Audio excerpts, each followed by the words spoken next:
तो नमस्कार दोस्तों, welcome back our official YouTube channel Youth Competition Time. साथियों, आप सभी लोगों का हार्दिक स्वागत है। साथियों, एक जुडिशरी के एस्पिरेंट होने के नाते आप लोगों के लिए एक जॉब अपॉर्चुनिटी मैं लेकर के आया हूं। साथियों, ये जो जॉब अपॉर्चुनिटी क्रिएट की गई है, ये कहां से की गई है तो साथियों आपको हमारे बैकग्राउंड में दिख रहा है और इसी जॉब अपॉर्चुनिटीज के बारे में मैं आपको डिटेल में एनालिसिस करते हुए चलूंगा। साथियों, आज मैं आपके लिए दो अपॉर्चुनिटीज लेकर के आया हूं, एक राजस्थान से लेकर के आया हूं और एक मध्य प्रदेश से लेकर के आया हूं। और इन दोनों एडवर्टाइजमेंट के बारे में मैं इसी सिंगल वीडियो में मैं आपको एनालिसिस कराने वाला हूं। तो साथियों, बिना देर के हम इस सेशन को स्टार्ट करते हैं। इस सेशन में देखिए क्या आपके लिए आया है। साथियों, ये जो जॉब अपॉर्चुनिटी क्रिएट की जा रही है, ये कहां से की जा रही है तो आप देख सकते हैं कि उच्च न्यायालय मध्य प्रदेश जबलपुर से की जा रही है। कहां से की जा रही है साथियों? मैंने आपको बताया कि मैं दो जॉब अपॉर्चुनिटीज आपके लिए लेकर के आया हूं, जिसमें से पहला जॉब अपॉर्चुनिटी मैं आपके लिए कहां से लेकर के आया हूं तो ये कर है उच्च न्यायालय मध्य प्रदेश से लेकर के आया हूं। अगर आप इसके क्रमांक संख्या को देखेंगे तो क्रमांक संख्या की बात कर रहा है 241 और परीक्षा की बात करते हैं तो 2023 का ये वैकेंसी है। तो आपको इसको देख करके क्या पता चलता है, इसका अपडेशन के बारे में आपको पता चलता है। ये जो जॉब अपॉर्चुनिटी मैं लेकर के आया हूं आपके सामने, ये जो ऑफिशियल एडवर्टाइजमेंट मैं आपके सामने लेकर के आ रहा हूं, ये क्या है? ये अपडेटेड इंफॉर्मेशन मैं आपके सामने शेयर कर रहा हूं। अब देखिए यहां पे क्या कर रहा है जूनियर जुडिशियल ट्रांसलेटर की बात कर रहा है। किसकी बात कर रहा है साथियों? सीनियर नहीं, जूनियर यहां पे लिखा है जूनियर जुडिशियल ट्रांसलेटर के लिए रिक्त पदों के लिए भर्ती के विज्ञापन के बारे में यहां पे आपसे बात किया जा रहा है। क्या कह रहा है साथियों? यहां पे आप देखिए कि कब से इसका ऑनलाइन रजिस्ट्रेशन स्टार्ट होगा और कितने नंबर ऑफ पोस्ट जारी किए गए। अगर हम बात करते हैं कि इसका ऑनलाइन आवेदन प्रारंभ होने की तिथि तो साथियों 6/7/2023 से लेकर के कब तक आप इसका ऑनलाइन रजिस्ट्रेशन कर सकते हैं। ऑनलाइन आवेदन की अंतिम तिथि की बात करते हैं तो 4/8/2023 है। आप लोगों ने देख लिया कि इसका ऑनलाइन रजिस्ट्रेशन क्या हो गया, इसका ऑनलाइन रजिस्ट्रेशन स्टार्ट हो गया। कितने तारीख से साथियों? तो 6/7/2023 से लेकर के ही, और कब तक है लास्ट डेट तो 4/8/2023 तक इसका क्या है, इसका लास्ट डेट रखा गया है। कर आवेदन में त्रुटि सुधार प्रारंभ होने की तिथि की हम बात करते हैं तो 9/8/2023 से रखा गया है, क्योंकि इसको पता है, किसको पता है? मध्य प्रदेश को पता है कि एट द टाइम जब आप फॉर्म को क्या करेंगे, फिल करेंगे तो उसमें बेसिक आपने क्या करना है, आपको गलती करना ही करना है। इसीलिए इन्होंने अमेंडमेंट का भी टाइम दिया है कि आप कब से इसमें अमेंडमेंट करेंगे, कब से बदलाव करेंगे अगर किसी प्रकार का आपके द्वारा कोई भी मिस्टेक कमिट कर दिया गया है तो। बात करते हैं आवेदन में त्रुटि सुधारने हेतु अंतिम तिथि की बात कर रहा है। आपको 9 से 11 2 दिन का यहां पे समय दे रहा है कि 2 दिन में अगर आपके द्वारा किसी भी प्रकार का कोई भी अगर आपने मिस्टेक कमिट कर दिया है तो उस मिस्टेक को क्या कर सकते हैं, आप सुधार सकते हैं। नोट दिया है, नोट में क्या करा कर अभ्यर्थियों से अपेक्षा है कि चयन प्रक्रिया से संबंधित आगामी प्रक्रिया की जानकारी प्राप्त करने के अनुक्रम में उच्च न्यायालय मध्य प्रदेश की वेबसाइट, ये जो ऑफिशियल वेबसाइट है किसका, मध्य प्रदेश का जो ऑफिशियल वेबसाइट है, इसी ऑफिशियल वेबसाइट पे mphc.gov. पे आप समय समय पर क्या करते रहेंगे, आप विजिट करते रहेंगे, अवलोकन करते रहेंगे, देखते रहेंगे कि इसका एडमिट कार्ड कब जारी किया जा रहा है, इसके एग्जामिनेशन का शेड्यूल क्या है, हर एक चीज के बारे में आप क्या करेंगे यहाँ पे देखते रहेंगे। बात कर रहा है खंड अ की बात कर रहा है। यहाँ पे खंड अ को जब हम एनालिसिस करते हैं तो कैसे कितने नंबर ऑफ पोस्ट के लिए वैकेंसी जारी किया गया है, यहाँ पे आप ये भी देखिए कि कितने नंबर ऑफ पोस्ट के लिए वैकेंसी जारी किया गया। तो खंड अ को जब आप एनालिसिस करेंगे तो कर रहे हैं नियम पदों के श्रेणीवार संख्या की बात करते हैं। अगर हम नंबर ऑफ पोस्ट की बात करते हैं, कितने नंबर ऑफ पोस्ट के बारे में जारी किया गया साथियों, आपको दिख रहा होगा कि बिग नंबर है 6 नंबर पोस्ट के लिए, यहाँ पे मींस की 6 पोस्ट के लिए यहाँ पे क्या किया गया है, एक जॉब अपॉर्चुनिटी क्रिएट किया गया। अगर हम अनरिजर्व की बात करते हैं और ये किसके लिए, जूनियर जुडिशियल ट्रांसलेटर के लिए।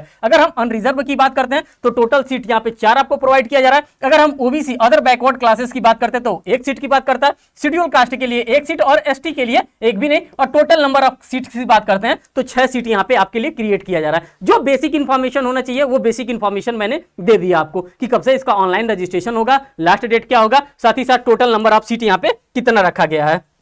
अब यहां पर देखिए यहां पे क्या मांग रहा है, यहां पे पदनाम, वेतन और शैक्षणिक अर्हता, आपके पास क्या क्वालिफिकेशन होना चाहिए कि आप क्या कर सकते हैं, आप इस फॉर्म को अप्लाई कर सकते हैं। तो साथियों इस फॉर्म को देख लीजिए कि आपके पास क्या होना चाहिए, आप क्या कौन कौन से नॉलेज को आप रखते होंगे। कर रहा है पदनाम, वेतन, शैक्षणिक, तकनीकी अर्हता एवं आयु सीमा की बात कर रहा है। किसकी बात कर रहा है साथियों? तो पहले तो पदनाम का आप जान जाइए, मैं बार बार चीख के कर रहा हूं कि ये जूनियर जुडिशियल ट्रांसलेटर के लिए ये फॉर्म जारी किया गया। अगर हम पे मैट्रिक्स की बात करते हैं तो 9300 से लेकर के 34,800 पे ग्रेड इसका रखा गया। आप यहां पर इस पे ग्रेड को देखेंगे। अगर हम इसके बाद बात करते हैं शैक्षणिक और तकनीकी अर्हता में, तो पहला आपके पास क्या होना चाहिए, law graduate and must possess knowledge of English and Hindi.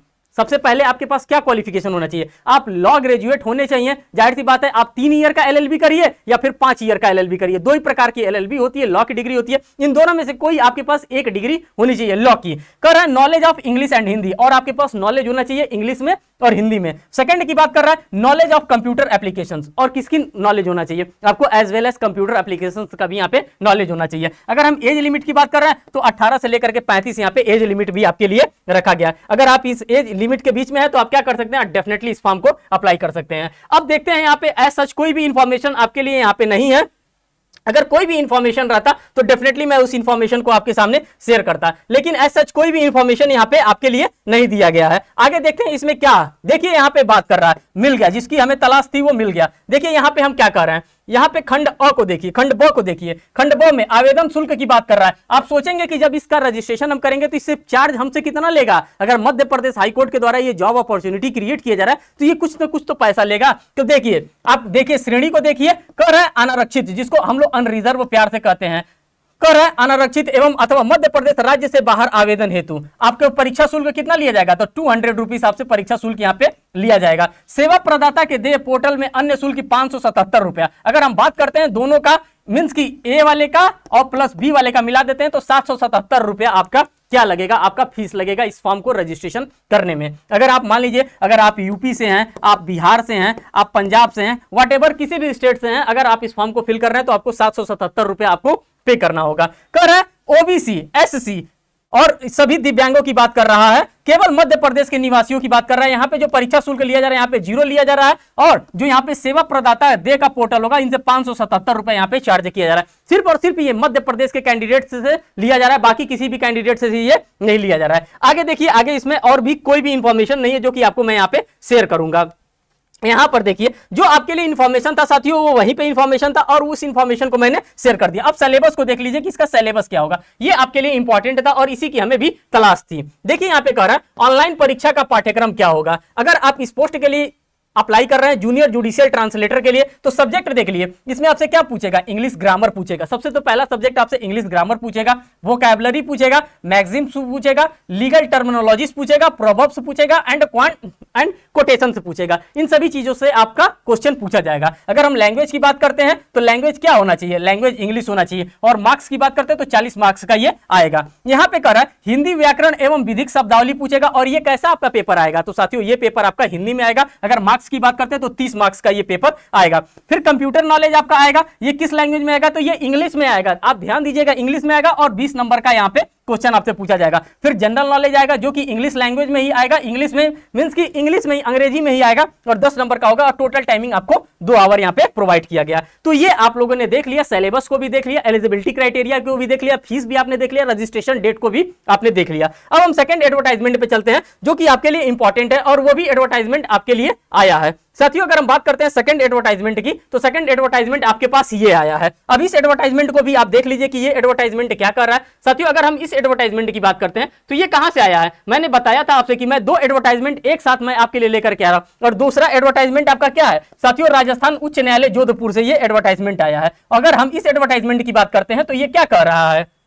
ये कह रहा है विज्ञापन संख्या इतना है, परीक्षा 2023 का है। आप लोगों ने इसको देख लिया, और ये कब आया है साथियों? आप देख लीजिए 13/7/2023 को ये विज्ञापन आया है। कह रहा है राजस्थान उच्च न्यायालय के कनिष्ठ निजी सहायक अंग्रेजी के रिक्त पदों की सीधी भर्ती की बात कर रहा है। प्रतियोगिता परीक्षा 2023 की बात कर रहा है। कह रहा है राजस्थान उच्च न्यायालय जोधपुर द्वारा राजस्थान उच्च न्यायालय स्टाफ सेवा नियम सन 2000 Rajasthan high court staff service rule सन 2002 एज अमेंडेड के प्रावधान के अंतर्गत राजस्थान उच्च न्यायालय हेतु कनिष्ठ निजी सहायक जूनियर पर्सनल असिस्टेंट इंग्लिश की यहाँ पे डिमांड की जा रही है। जो पोस्ट निकाला गया है, किस पोस्ट के लिए निकाला गया है? तो जूनियर पर्सनल असिस्टेंट मींस की जो पीए साहब होते हैं, जूनियर पर्सनल असिस्टेंट इंग्लिश के पोस्ट के लिए यहाँ पे क्या किया गया है? जॉब अपॉर्चुनिटी क्रिएट किया गया है। आगे देखते हैं कि क्या इंफॉर्मेशन इसमें शेयर किया गया है, कितने नंबर ऑफ पोस्ट के लिए शेयर किया गया है, क्या क्या किया गया है। तो आप यहाँ पर इसको देखते हुए चलिए। देखिए आगे इसमें क्या कह रहा है साथियों। जब हम इसकी बात करते हैं तो इसमें आपको देखने के लिए मिलता है रिक्तियों की संख्या एवं आरक्षण के बारे में बात करता है। किसकी बात कर रहा है? टोटल नंबर ऑफ पोस्ट यहाँ पे कितने जारी किए गए हैं, उन सभी पोस्ट को हम यहाँ पे कॉल आउट करते चलेंगे और देखते चलेंगे। क्या रहा है? कैटेगरी वाइज बैकलॉग वैकेंसीज की अगर हम बात करते हैं साथियों, आप लोगों को पता है कि बैकलॉग वैकेंसीज क्या होती है, जो उस ईयर निकाली जाती है लेकिन किसी कारणवश कैंडिडेट ना मिलने के कारणवश या किसी भी कारणवश अगर उसको फिल नहीं किया जाता है तो क्या किया जाता है, बैकलॉग वैकेंसीज के रूप में यहाँ पे दे दिया जाता है। ये बैकलॉग वैकेंसीज की बात करता है। एससी की अगर हम बात करते हैं, 9 out of which 1 vacancy is reserve for ex serviceman. ST की बात करते हैं 6, टोटल यहाँ पे 15 वैकेंसी ये बैकलॉग से निकाला गया। कहां से निकाला गया साथियों, तो ये बैकलॉग से निकाला गया है। आपने इसको एनालिसिस कर लिया। बात करते हैं कैटेगरी वाइज करंट वैकेंसीज। अब ये करंट वैकेंसीज निकाली गई है और इस करंट वैकेंसीज को आप देख लीजिए कि इस करंट वैकेंसीज में क्या आपसे कहा जा रहा है। अगर हम करंट वैकेंसीज की बात करते हैं दोस्तों यहाँ पे कि करंट वैकेंसीज क्या कर रहा है, तो करंट अगर वैकेंसीज की हम बात करते हैं तो कितने कितने नंबर ऑफ पोस्ट के लिए कितनी कितनी वैकेंसीज जारी किया गया है, ये आप देख लीजिए। अगर हम बात करते हैं अनरिजर्व की, ईडब्ल्यूएस की, एससी की, एसटी की, ओबीसी की और एमबीसी, एनसीएल और टोटल वैकेंसीज की बात करते हैं, 15 वैकेंसीज वहां पे जारी किया गया बैकलॉग में और 44 वैकेंसी यहां पे जारी किया गया है। आप देख सकते हैं दोनों वैकेंसीज के बारे में मैंने यहां पे डिटेल एनालिसिस करा दिया।